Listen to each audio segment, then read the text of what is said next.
ముబారక్. ఈరోజు కస్టర్డ్ మిల్క్ని ఫ్రూట్స్తో మీ ముందుకు తీసుకొని వచ్చానండి. ముందుగా స్టవ్ మీద ప్యాన్ పెట్టుకోండి, దాంట్లో మిల్క్ని తీసుకోండి. నేనైతే ప్యాకెట్ పాలని తీసుకున్నాను. ఆ పాలుని హాఫ్ లీటర్ వరకు తీసుకున్నాను. తీసుకొని దాన్ని బాగా మరగబెట్టుకున్నానండి. దాంట్లోనే కొంచెం వాటర్ని కూడా యాడ్ చేసుకున్నాను. కొంచెం బాగా మరిగిన తర్వాతే దాన్ని కలుపుతూ ఉండండి. బాగా మరగాలి. తర్వాత కొంచెం సేపటి తర్వాత చూడండి, చిక్కగా ఉంది పాలు అనేది, బాగా మరుగుతుంది కూడా. ఇప్పుడు దాంట్లోనే షుగర్ని కూడా యాడ్ చేసుకుందామండి.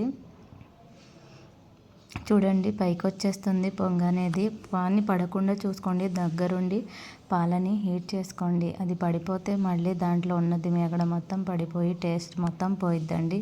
మేగడ అనేది తీయకండి, దాని మీద ఉంచే అలాగే దాన్ని చేయండి. ఇప్పుడైతే రంజాన్ నెల కాబట్టి నేను ఫాస్టింగ్స్ ఉంటున్నాం కదండి అందరం, అందుకనే ఇది సాయంత్రం పూట ఇఫ్తారీ అంటే మేము తినడానికి సాయంత్రం పూట 6 తర్వాత తింటామండి. అప్పుడు ఏమైనా స్పెషల్గా చేసుకుంటాము, అంతే అండి. దాంట్లో కొంచెం షుగర్ని కూడా యాడ్ చేసుకుందాము. కాకపోతే మార్నింగ్ నుంచి తినకుండా ఉంటాం కాబట్టి కొంచెం హెల్తీగా ఉంటుందనేసి, ఫ్రూట్స్ టైప్ తింటే మంచిగా ఉంటుందనేసి అది తింటున్నాము. రోజు కాదు, అప్పుడప్పుడే. కాకపోతే ఫ్రూట్స్ అనేది తినడం వల్ల మంచిదండి హెల్త్కి. ఇప్పుడు దాంట్లో షుగర్ వేసిన తర్వాత బాగా మరగబెట్టండి. చూడండి, ఇది మరిగిన తర్వాత మేము కస్టర్డ్ పౌడర్ని తీసుకుందాము. అదైతే న్యాచురల్గా ఏ షాప్లో అయినా దొరికిద్ది, డీమార్ట్లో కూడా ఉంటుందండి. ఎంత ఉండదు, కాస్ట్ అయితే తక్కువే ఉంటుంది. ఒక 40 35 నాకైతే చూడలేదండి కాస్ట్ అయితే. ఒక 2 టేబుల్ స్పూన్ల టీ స్పూన్ అండి, 2 స్పూన్లు తీసుకొని కస్టర్డ్ పౌడర్ని కలుపుకోండి. పచ్చి పాలతోనే కలపండి, ఉడకబెట్టిన పాలు అక్కర్లేదు, గడ్డ కట్టిద్ది ఉడకబెట్టింది అయితే. ఇప్పుడు దాంట్లో వేసిన తర్వాత ఆ కస్టర్డ్ని బాగా మిక్స్ చేసుకోండి. గడ్డ లేకుండా మామూలుగా జ్యూసీలాగా కలపండి. నేను చూపించిన విధంగా స్లోగా కలపండి, పడకుండా. ఇదైతే బాగా మిక్స్ అయిపోయిన తర్వాతే నెక్స్ట్ అయితే దాంట్లో వేయాలి. చూడండి, పడిపోతుంది. కొంచెం మంచిగా కలుపుకోండి. చూడండి, అసలు ఏమీ లేకుండా, పిండి ముక్కలు ఏమి లేకుండా కలుపుకున్నాను. మీరు అలాగే కలపండి. ఇప్పుడు ఇది మరగపెట్టిన పాలల్లో కలుపుతూ వేసుకుందామండి. చూడండి, ఎంత బాగా కలుపుకుంటే అంత బాగా వస్తుందండి.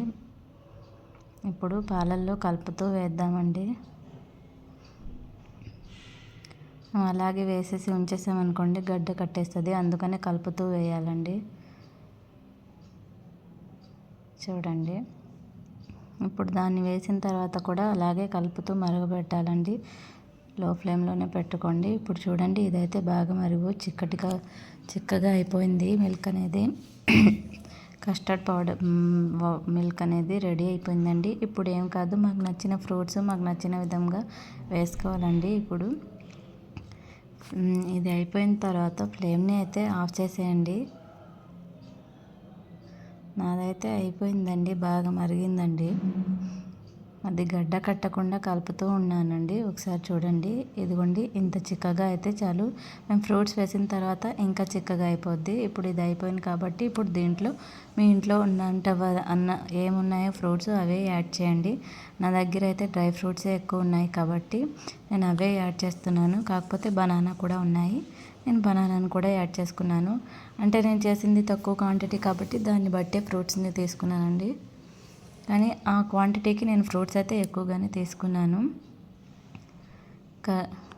పచ్చి ఖర్జూరం అండి, ల్యాండ్ డేట్స్ అవి, ఎండు ఖర్జూరము, జీడిపప్పు, బ్లాక్ కిస్మిస్, మామూలు కిస్మిస్, తర్వాత నెక్స్ట్ బాదం అండి, బనానా అండి. ఇవన్నిటిని చిన్న చిన్న పీసెస్లా కట్ చేసుకుందామండి. కట్ చేసేసుకొని చూడండి, ముందుగా నేను కత్తెరతో దాని మీద తీసేసాను. ఇప్పుడు ఆ ఖర్జూరాన్ని కూడా నేను కత్తెరతోనే కట్ చేస్తాను, ఎందుకంటే సన్నగా కట్ అవుతాయి.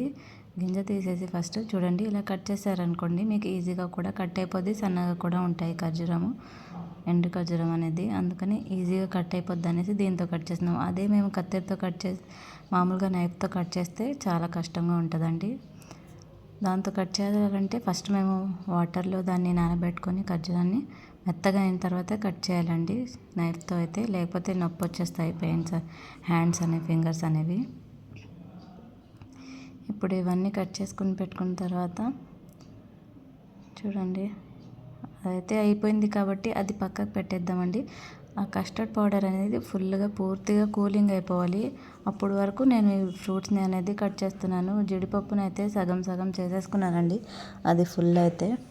ఇప్పుడు బనానాని కూడా కట్ చేసేస్తున్నాను. 2 చేసేసాను, ఒక బనానాని మధ్యలో నుంచి కట్ చేశాను. మామూలు అన్ని డ్రై ఫ్రూట్స్ అనేవి కట్ అయిపోయాయండి. చిన్న చిన్న పీసెస్ కట్ చేయాలి. బనానా కూడా లావుగా ఉంటే తినడానికి అడ్డంగా వస్తూ ఉంటాయి కాబట్టి ఇలా కట్ చేసుకుంటే చూడడానికి కూడా బాగుంటుంది. చూడండి అన్ని డ్రై ఫ్రూట్స్ని, బాదంని కూడా ఒక 2 ముక్కలు చేసేసాను. అవి కూడా గట్టిగా ఉంటాయి కాబట్టి కొంచెం కష్టమే అండి కట్ చేయడం.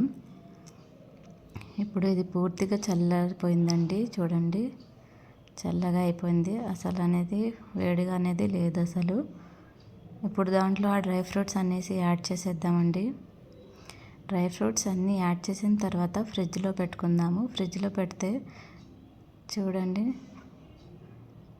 అన్ని డ్రై ఫ్రూట్స్ ఒకేసారి వేసేయండి. మీ దగ్గర దానిమ్మ, బనానా, యాపిల్, గ్రేప్స్ ఏమేమి ఉంటాయి అవన్నీ యాడ్ చేసుకోవచ్చండి.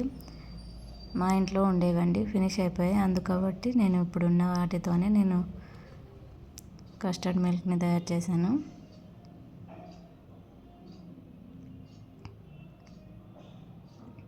ఇవన్నీ యాడ్ చేసిన తర్వాత మంచిగా